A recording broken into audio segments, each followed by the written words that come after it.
So Michael Popok, Legal AF, a wounded Donald Trump, knowing he's going to lose next week at the D.C. Court of Appeals. He's not going to get his indictment in the District of Columbia dismissed on immunity grounds prior to trial or any other grounds, has executed on a diversionary tactic. He's filed a motion for contempt against the prosecutors, arguing with high dudgeon and histrionic tones that they are just partisan hacks working for the Biden administration who are filing things that are nothing more than talking points on the docket. It's violating the orders of the court, and they're bad people that should be found in contempt, Your Honor. I'm going to read from the motion in a minute, but you sort of get the gist. The problem with it is they mischaracterize and misconstrue the actual order that Judge Chutkan put in place, staying the proceedings in the case. We'll talk about what is and what is not a proceeding, and also not allowing certain types of required additional discovery or briefing during the stay period. Now, Judge Chutkan did the right thing. While there's an appeal, as meritless as we think it is, on whether Donald Trump has immunity from prosecution or not, the trial judge should stay the case to allow the appellate court to do its thing. So she temporarily stayed the case and the deadlines on the case and the pretrial order deadlines, but she kept the trial date in March, and she kept jurisdiction over enforcing of prior orders, including the gag order.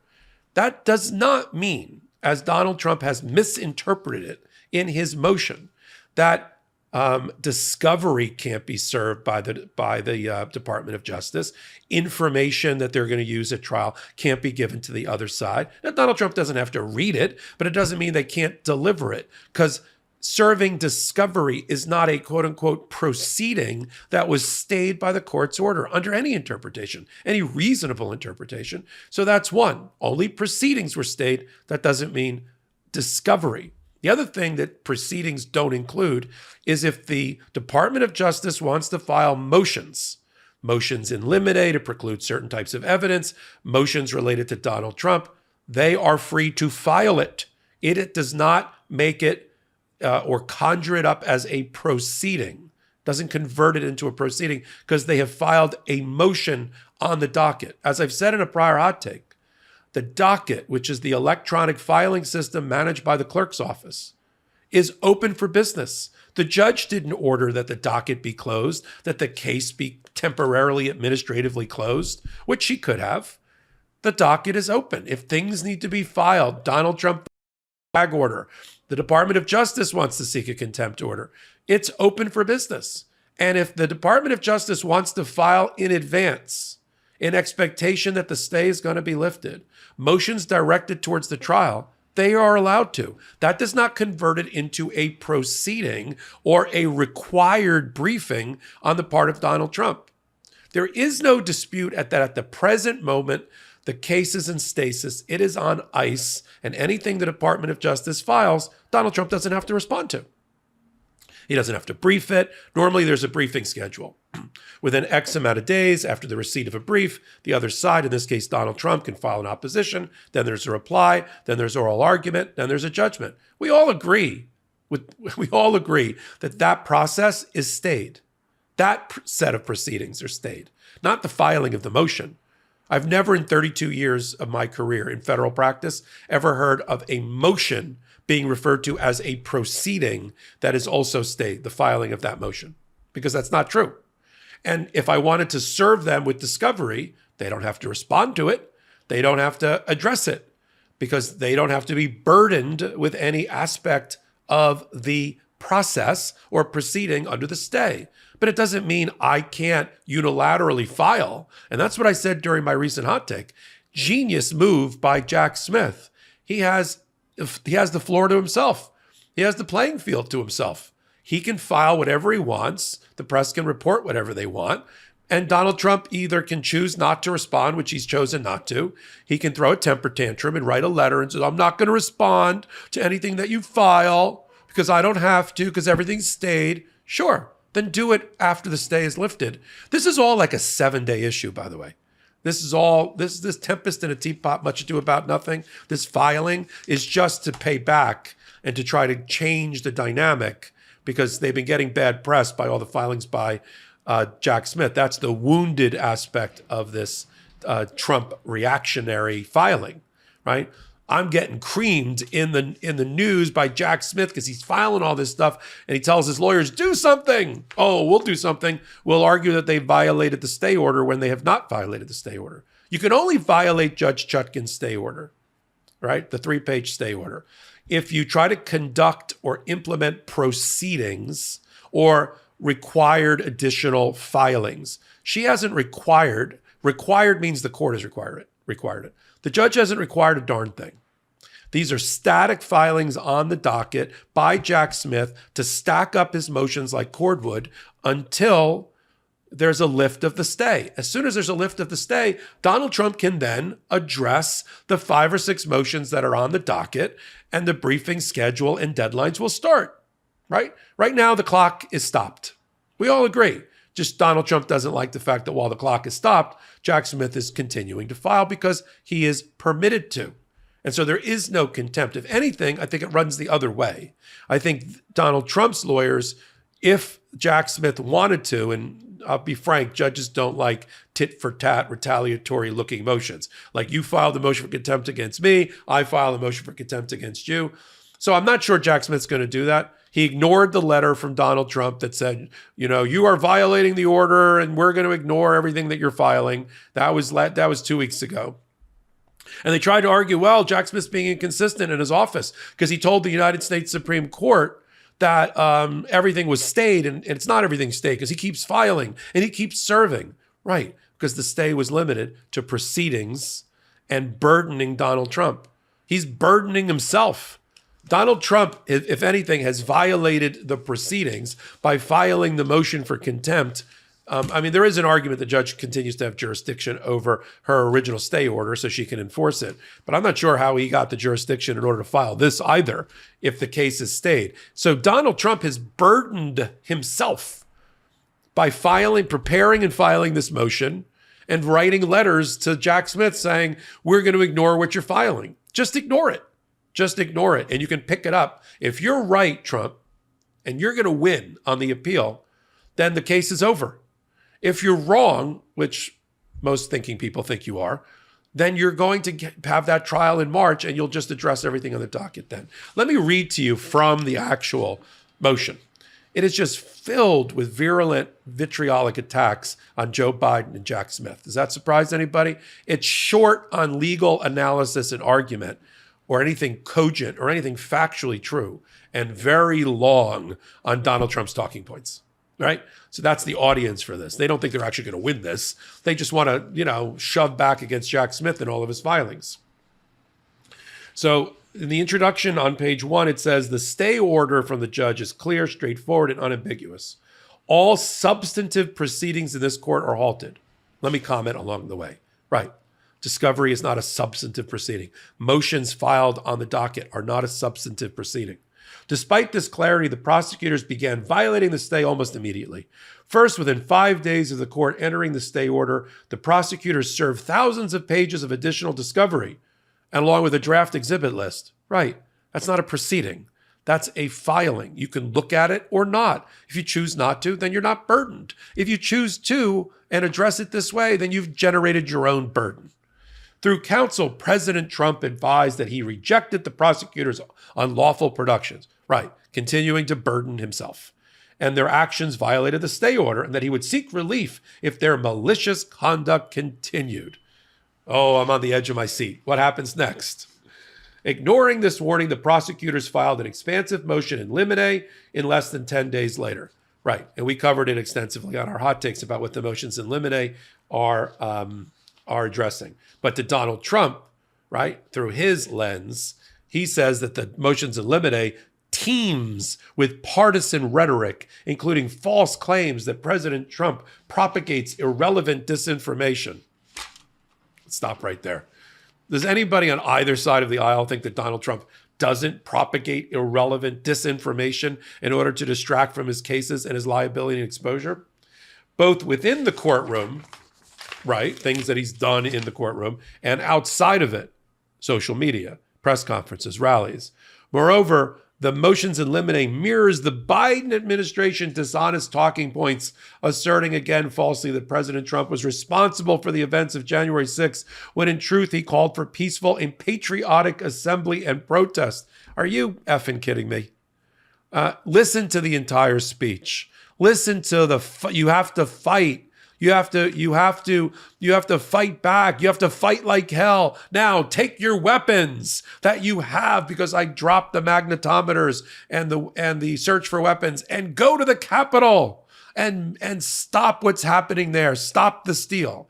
That is peaceful and patriotic assembly. Sounds a lot like incitement to riot and insurrection to me, and to any jury sitting in the box in the District of Columbia. In this manner, the prosecutors, continuing on page 2, seek to weaponize the stay to spread political propaganda, knowing that President Trump would not fully respond because the court relieved him of the burdens of litigation during the stay. To which, again, another question. If you're relieved of the burdens, why are you filing motions, and why are you dashing off letters? Worse, the prosecutors have announced their intention to continue this partisan drive misconduct indefinitely, effectively converting this court's docket into an arm of the Biden campaign. Oh, there we go. Now it's revealed. They don't like this is the wounded nature. They don't like the filings that are coming from the independent special counsel's office. And so they always have to tie it back. This is the tell for Donald Trump. They got to tie it back to Joe Biden. Joe Biden, who at one point they say is doddering and is incompetent and mentally incapacitated. At the same time, right, he is the grand master orchestrator of a campaign against Donald Trump. Which is it? Which it's, by the way, it's neither. But it's Donald Trump. Which is it? You know, is he the grand master strategist, or is he in his dodderage? Which is it?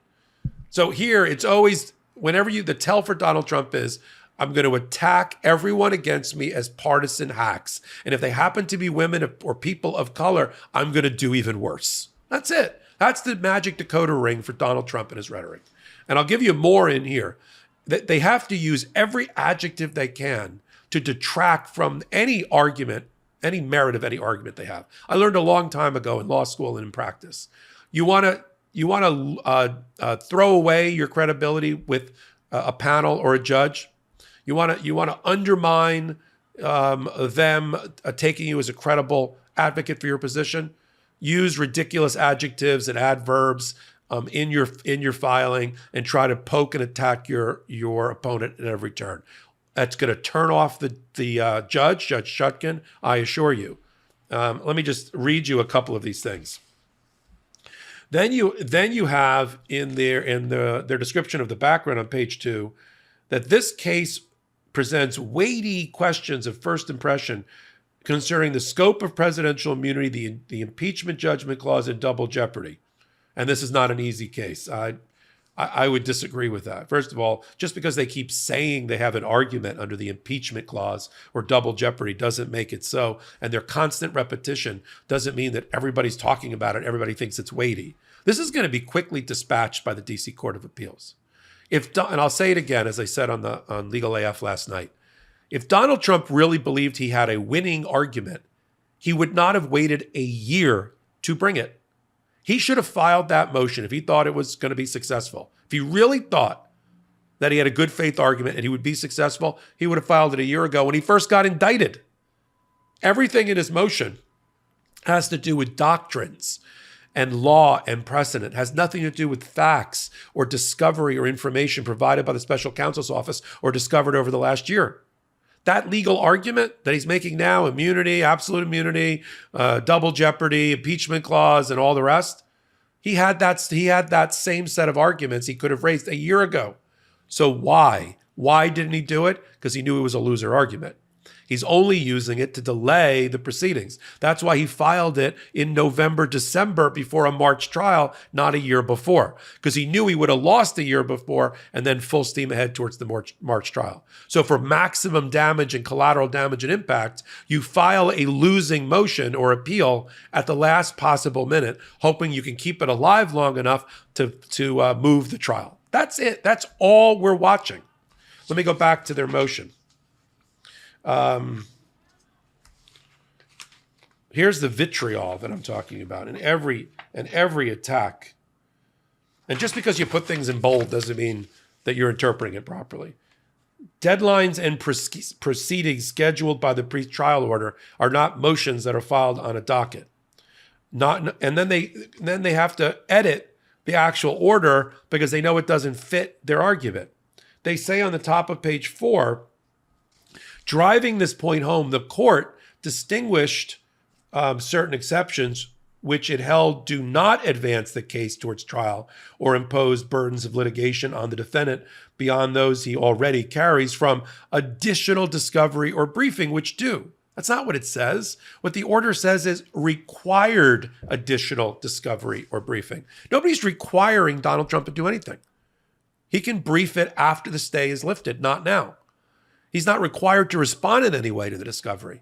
That's the missing word that he so inartfully edits out of quoting from the judge herself. Something the judge is going to spot right away when she denies this briefing. And then throughout, let me just read another passage I thought was interesting. On page 6, they call the attempt by the special counsel to take a direct appeal to the Supreme Court to get this ruling done quickly a desperate ploy. They say that the prosecutors engage in histrionics and twisted views of the stay order. They say time and time again that Donald Trump is not only the likely nominee for the Republican Party, but the likely victor in 2024. And that's the reason this partisan attack has been brought on him, citing to Fox News, of all things, on the top of page 7.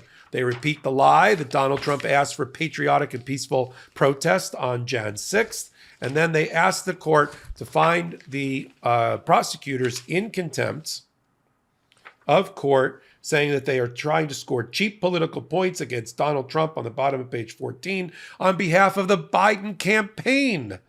In doing so, they have repeatedly and willfully disregarded the court's explicit instructions. So explicit that even Donald Trump's lawyers can't figure out what they are and keep editing them in a way that make it a very misleading argument at best. And so they've asked the court to enter an order to show cause to force the prosecutors to respond and for the judge to conduct a hearing. The very burden that Donald Trump is been alleviated from has been taken off his shoulders by the stay order. And that just shows you again, Donald Trump's master plan here is revealed. He just wants to get the news cycle, and he wants to continue to try to tie down a little bit the prosecutors, especially when we're about to do oral argument on the 9th of January in front of the D.C. Court of Appeals. Here's my prediction. I think Judge Chutkan will take a look at this. She can either deny the order to show cause right out of the bat. She can issue her own order without further briefing that says, I see nothing in the filing on the court docket that indicates that it is in violation of my order. And she can do that in a very brief minute order, 2-line order on the docket. My gut is that's how she's going to handle this. I know that she wants to bend over backwards to make sure that her record is proper. So could she give Trump an opportunity, take this under advisement and have the Department of Justice respond to it and make it into a whole order to show cause? Maybe.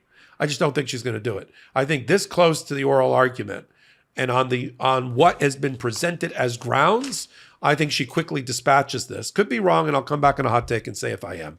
But I think the way I would handle this if I were Judge Chutkan, and she's masterful at what she does, is I would just say order to show cause denied.